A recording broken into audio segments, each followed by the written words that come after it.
Do you remember Ice Road Truckers? The reality series that didn't just show us trucks barreling down snowy highways. It dragged us into the cab with them, made us feel every shudder of the wheels over cracking ice, every gust of Arctic wind rattling the doors, every inch of ice beneath a blizzard in seconds. When that theme song hit and those drone shots panned across the endless white, we knew we weren't watching just another reality show. We were witnessing survival at its rawest. These weren't just truckers. They were the steel-nerved cowboys of the frozen frontier, risking everything to keep remote communities alive when the rest of the world would have turned back. From the very first episode, we got to know the ones who made the show legendary. There was Alex Degorski, the father figure of the Ice Roads, who looked like a Santa Claus who traded in his sleigh for a McCareth.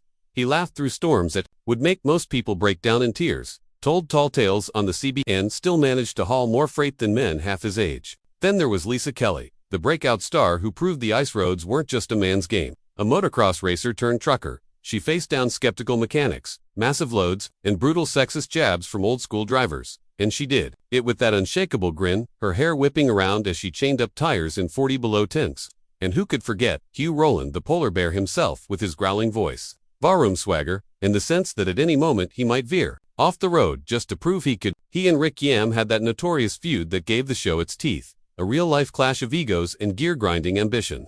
Rick, with his mohawk and punk rock attitude, never minced words about the dangers they faced or the bosses who he felt didn't care if they lived or died as long as the freight got through.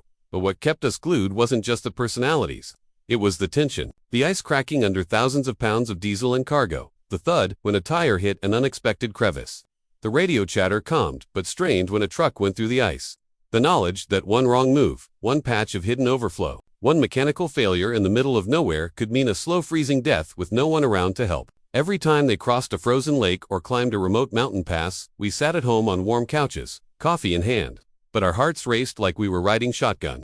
It was driving at most truck stop, steam billowing from under the hoods. Coffee poured into stained mugs. They swapped stories that felt bigger than any scripted TV drama. They didn't need manufactured romance or petty catfights. Their danger was real. Their stakes were life and death. And when they told jokes or gave each other grief, it reminded us these people were family, even when they couldn't stand each other.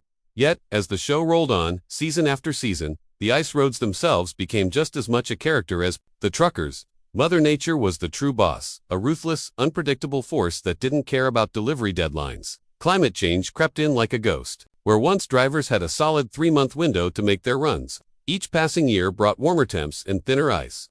Roads that had been trusted for decades began to buckle under the same loads. Rumors spread among the drivers that the season would soon be too short, too unstable, too dangerous to keep these routes alive. And then there were the off-camera tragedies. Fans don't always know what happened when the cameras stopped rolling. Some drivers walked away with injuries that never healed. Others lost friends to the very roads that made them stars. In 2014, Hugh Rowland's life changed forever when he was in a brutal crash, a collision that ended his days on the show and left him with injuries that forced him to step back from the spotlight. Lawsuits followed, friendships fractured, and the ice roads claimed yet another victim, not to the ice itself, but to the constant push to go faster, haul bigger, outdrive the next guy. But in the end, what Ice Road Truckers really showed us was what it means to stare down impossible odds and roll through them anyway. To be stubborn enough to keep going when your gut tells you to turn back. To lean on the guy you were just cursing out over the CB because he's the only person for a 100 miles. Who will pull you out of a snowbank when you're stuck. It was a show about big rigs and bigger personalities. Sure, but it was really about guts, grit, and the unspoken brotherhood forged when you test your life against nature's most unforgiving roads. Years later, people still talk about it. The reruns still air in truck stops and on streaming platforms watched by people who've never touched a gear shift in their lives, but who dream for a moment of what it would be like to be out there on the Dempster, on the Dalton, on the frozen Mackenzie River, miles from the nearest town, headlights cutting through a white-out engine growling like an old bear under the hood. So when someone says Ice Road Truckers was just another reality show, real fans know better. It was a glimpse into a world where the road could kill you, the cold could break you. And yet, these men and women kept rolling, not because they wanted fame, but because somebody somewhere needed what was in that trailer. And if they didn't do it, no one else